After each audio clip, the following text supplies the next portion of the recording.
देखिए एक बाबा दिख रहे हैं और दाढ़ी बढ़ाए हुए हैं और एक भगवा ये झंडा है और ये भगवा पताका लगा के और साइकिल से है। साइकिल ऐसा है जैसे बिहार के हर ज़िले में आपको मिल जाएगा और ये साइकिल पहले लोग चलाते थे, इस समय अलग अलग डिज़ाइन के साइकिल हो गई है और न्यू जनरेशन के लोग इस साइकिल पे नहीं चढ़ेंगे। ये आपको देखिए यहाँ आपको दिख रहा है 12 ज्योतिर्लिंग यात्रा जय महाकाल कोरोना भगाओ अभियान बिहार सीतामढ़ी से 14/3/2021 इस साल मार्च महीने से 12 ज्योतिर्लिंग साइकिल यात्रा।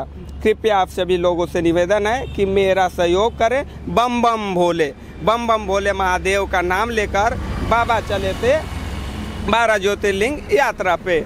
यात्रा भी ऐसा था जैसे एक साइकिल से साइकिल देखिए साइकिल पे इन्होंने बहुत सारा ये नहीं लिया है, एक ये थैला और ये थैला, इसमें खाने पीने का सामान होगा और पीछे आप देखिए पीछे इनके पास एक बिस्तर रखे हुए हैं और सबसे बड़ी है कि हम 4 व्हीलर से जब चलते हैं 4 पहिए वाहन में एक स्टेपनी लगाते हैं।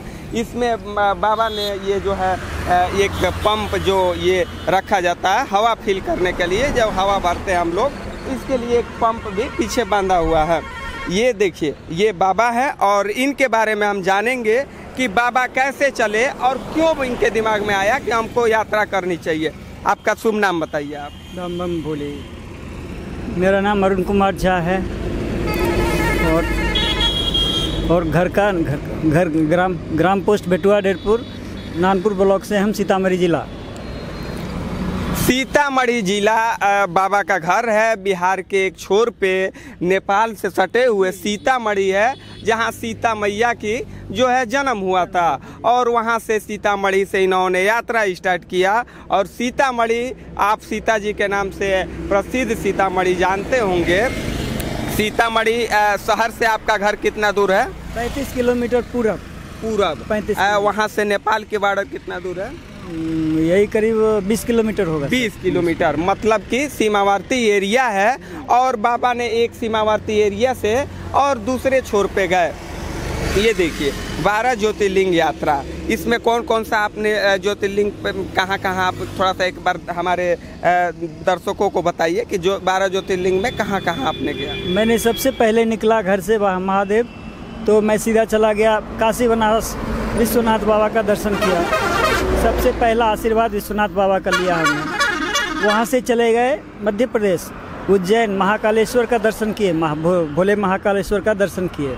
वहाँ से फिर गए खंडवा, MP में ही पड़ता है खंडवा, वहाँ पे ओमकारेश्वर ममलेश्वर दोनों बाबा है, वहाँ पे दर्शन किए बाबा का। इसके बाद मैं चला गया महाराष्ट्र महाराष्ट्र गए तो हिंगोली जिला में औंढा नागनाथ रहते हैं, उनका दर्शन किया। उसके बाद में परली बैजनाथ का दर्शन किया। जब मैं गया तो वहाँ पे लॉकडाउन था, दोनों महादेव का दर्शन नहीं हो पाए, इसलिए मैं सीधा सोचा कि तमिलनाडु चले जाते हैं, 1 महीना फिर आने जाने में लगेगा, जब तक खुल जाएगा लॉकडाउन। तो मैं चला गया सीधा वहाँ से तमिलनाडु सेतवन रामेश्वरम, उनका दर्शन करके आया बाबा। फिर भी लॉकडाउन नहीं खुला तो मैं क्या करता, फिर वहाँ से पूना में महादेव भीमा शंकर रहते हैं, पूना में भीमा शंकर जी का दर्शन किया। उसके बाद में मैं चला गया नासिक त्र्यंबकेश्वर बाबा का दर्शन किया। फिर वहाँ से चले गए मैं सीधा गुजरात गए तो सोमनाथ बाबा का दर्शन किए। उसके बाद में द्वारका में गए, नागेश्वर बाबा का दर्शन किए। वहाँ से फिर मैं महाराष्ट्र आया। महाराष्ट्र में औरंगा एलोरा में घृष्णेश्वर बाबा रहते हैं, तो घृष्णेश्वर बाबा का भी दर्शन किया। वहाँ से फिर मैं चला गया वहाँ आंध्र प्रदेश गया, तेलंगाना होते हुए आंध्र प्रदेश गया। आंध्र प्रदेश में श्रीशैलम मल्लिकार्जुन बाबा रहते हैं, श्रीशैलम में मल्लिकार्जुन बाबा रहते हैं, उनका दर्शन किया हमने।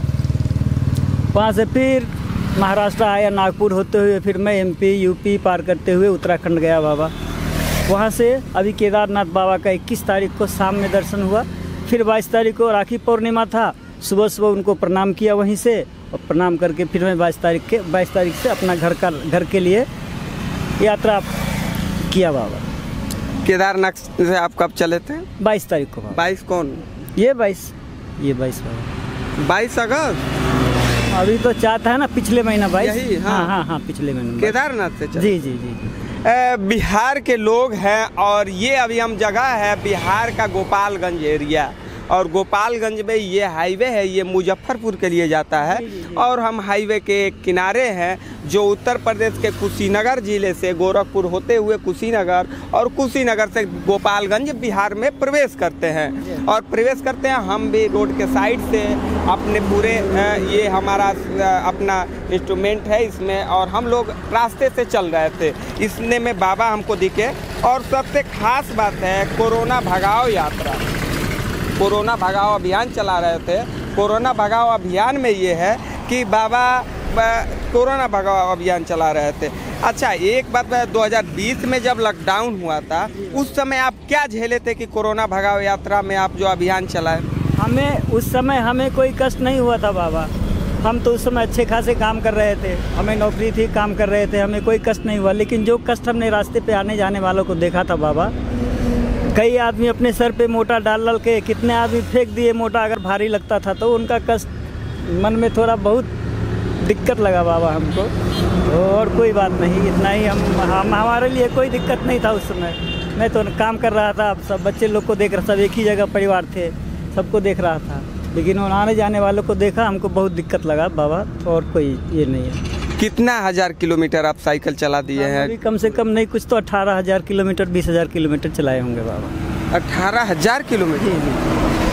18,000 किलोमीटर ये साइकिल है, और पहिया इसका चेंज कराया? हाँ, दोनों का ये इंदौर में हुआ बाबा, ये कर्नाटक में हुआ था। 18,000 किलोमीटर मार्च से इन्होंने यात्रा स्टार्ट किया, और 18,000 किलोमीटर इस आज सितंबर है, मतलब कि 5 से 6 महीने में इन्होंने 18,000 किलोमीटर 18,000 किलोमीटर। अभी आप घर तक पहुंचेंगे कितना हो जाएगा? तो अभी घर तक बहुत ज़्यादा नहीं होगा बाबा, 200 किलोमीटर और होंगे। 200 किलोमीटर? जी जी। ये बताइए कितना किलोमीटर एक दिन में आप साइकिल चलाते? 100 किलोमीटर बाबा, कम से कम एक दिन में 100 किलोमीटर? जी जी जी जी। उससे ज़्यादा भी होता है, लेकिन उससे कम नहीं होता है बाबा। ठहरने और आपके खाने का क्या व्यवस्था? हाँ, तो कहीं शाम जब हो जाता है, 7 जब बज जाते हैं, तो मैं किसी मंदिर के तलाश में लग जाता हूँ। कोई छोटा मोटा मंदिर मिल जाता है, वहाँ पे रात में विश्राम कर लेते हैं। भोजन पानी मंदिर की तरफ से मिल जाता है। बाई चांस कभी नहीं मिला तो अपना किसी होटल से नाश्ता पानी ले आए पार्सल, अपना वहीं पे मंदिर में ही भोग लगाए, अपना भी भोग लिए, फिर चलते हैं सुबह सुबह। ये कोरोना का जैसे समय था, लॉकडाउन जब हुआ उसमें आपको कैसे परेशानियां झेलनी पड़ी? आप महाराष्ट्र में थे? जी जी, महाराष्ट्र में तो बहुत तेज जो है कोविड था। जी जी था, लेकिन महाराष्ट्र में ऐसी परेशानियां हमें कुछ नहीं हुई बाबा, जो परेशानियां हमें तमिलनाडु और कर्नाटका में हुई। अच्छा जी, महाराष्ट्र में कोई इसी तरह परेशानी। वहाँ पे तो तमिलनाडु और कर्नाटका में किसी से पानी मांगे एक बोतल, इल्ले पो क्या बोल रहे थे? इसके मतलब क्या हुआ? मतलब नहीं है, जाओ। इल्ले मतलब नहीं है, पो मतलब जाओ। इले मतलब नहीं है, पो मतलब जाओ। पो मतलब जाओ। तो पैसे से मांग रहे थे या वैसे घर नहीं मिलता था, जैसे ये घर है उस तरह से मैं एक बोतल पानी दे दो, तो वो लोग ऐसा घर में बैठे ऐसे बोल रहे थे कि इल्ले जाओ। बिहार यूपी का संस्कार है, और बिहार यूपी में अक्सर आपको पानी और खाना के लिए किसी के दरवाजे पे आप जाएंगे तो लोग शौक से अपने लाकर खाना पानी दे देते हैं, लेकिन वहाँ पे आपको क्या बोलते थे? इले पो। तो आप उस समय क्या किए? हम कुछ नहीं, बस आगे बढ़ते थे। कहीं कोई नल तो मिलता था, रास्ता हाईवे है तो बहुत सारे नल पंप होते हैं, है ना, तो जाके भर लेते थे। नहीं कोई मिला तो ये लेबर लोग घर जो बनाते हैं ना, ज़्यादा लेबर लोग, उनके यहाँ जा कर के मोटर तो चलता ही रहता था, हमेशा भर लेते थे। अच्छा, ये बताइए कि आप घर से लेकर क्या निकले थे? कितना आर्थिक मदद जो लोग किए थे कि अपने से आर्थिक सहयोग लेके, कुछ रकम लेके, या कितना सामान लेके निकले थे? बाबा, मैं घर से सिर्फ एक कंबल और एक चादर लेके निकला था। जेब में सिर्फ 9 रुपये लेके निकला था बाबा, इसके अलावा और कोई सामान नहीं था बाबा। नहीं ये झंडा था, नहीं ये सब, नहीं कुछ नहीं थे बाबा, है ना। ये सब जो भी हुआ है बाबा के आशीर्वाद है, सब रास्ते में हुआ है। और 9 रुपये में हमने 6 महीना कैसे गुजार दिए, ये हमें 9 रुपया लेके निकले? 9 रुपये लेके, सिर्फ दो के सिक्के 2 थे, 5 के सिक्के 1 थे। हमारे गांव में देखने हमारा सुबह जेब भी तलाश किया उन लोगों ने, उनको भी यही मिला, देखने वाला भी है हमारे गांव में। तो क्या अभी आपके पास कितने रुपए हैं?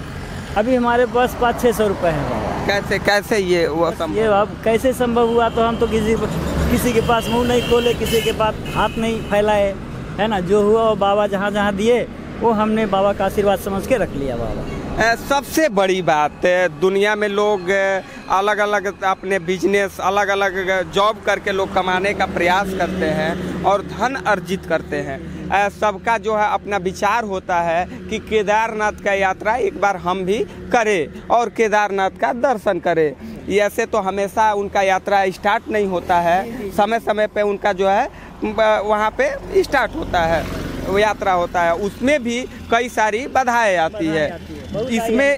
इसमें जो है आप समझिए कि जैसे लोग पैसा कमाते हैं, धन अर्जित करने के बाद भी केदारनाथ की यात्रा किसी न किसी समस्या से नहीं कर पाते हैं, उन लोगों की यात्रा नहीं हो पाती है सफल।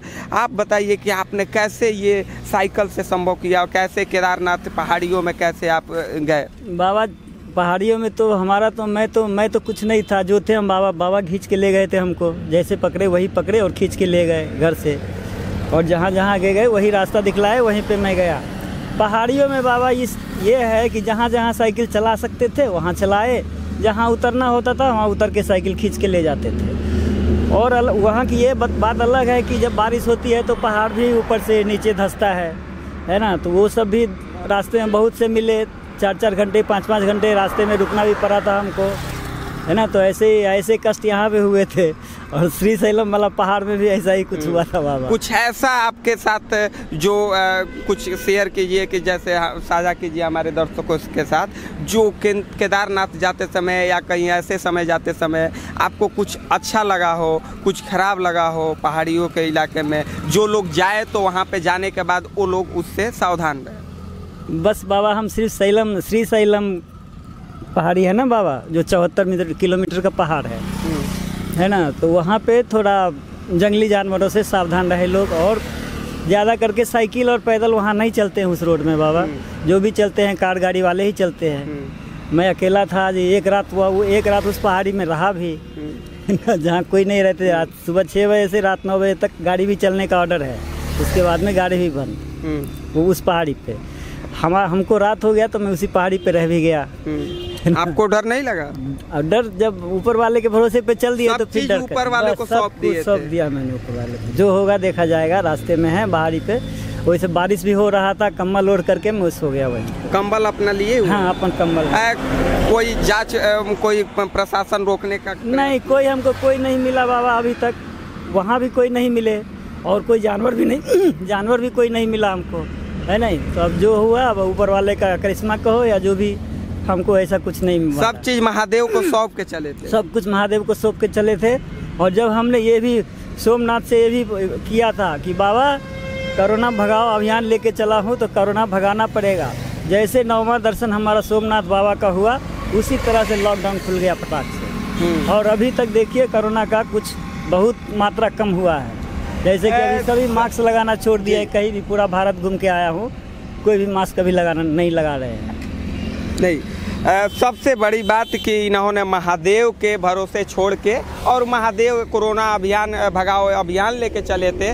तो सबसे बड़ी बात, जैसे देश में कई जगह अफवाह फैला हुआ था कोविड के वैक्सीन के लिए। जैसे वैक्सीनेशन जब चालू हुआ था तो रुझान जो आ रहा था वैक्सीनेशन के लिए वैक्सीनेशन सेंटर पे, तो बहुत कम लोग जा रहे थे घर से।